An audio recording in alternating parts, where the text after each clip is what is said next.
Alright, just to make it simple, we're going to say one block is $1 billion.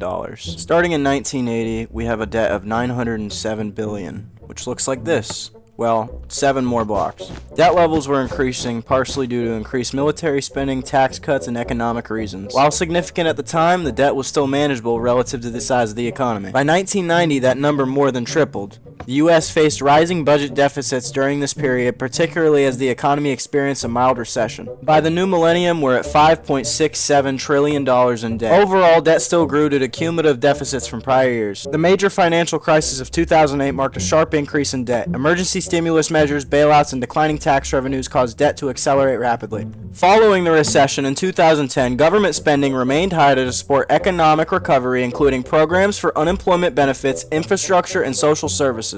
But the deficit persisted. By 2015, debt growth had slowed slightly but continued to climb steadily. The annual deficit had stabilized somewhat compared to post-recession surge. In 2017, debt surpassed $20 trillion for the first time. Factors contributing to growth include tax cuts, military spending increases, and mandatory spending on programs such as Social Security and Medicare. In 2019, debt continued its steady upward trajectory, driven by ongoing deficits. Interest on existing debt began to account for a significant portion of federal expenditures, compounding the total debt. We're now at $22.72 trillion. In the year 2020, the COVID-19 pandemic caused an unprecedented jump in debt. Emergency relief measures, stimulus packages, and a collapsing economy led to one of the largest single-year increases in U.S. history, adding nearly $5 trillion in just 1 year. In the year 2021, debt continued to grow as additional pandemic-related spending and economic support measures were implemented. Although the economy began to recover, deficits remained high, sustaining debt growth. In the year 2022, debt growth began to slow slightly but remained substantial. Federal spending remained above revenues, driven by both discretionary and mandatory programs, alongside interest payments on existing debt. In 2023, debt surpassed $33 trillion. Long-term structural deficits combined with rising interest costs continued to push overall debt higher. In 2024, the national debt reached $34 trillion. While economic growth and high tax revenues offered some relief, government expenditures continue to outpace revenues, maintaining the upward trend.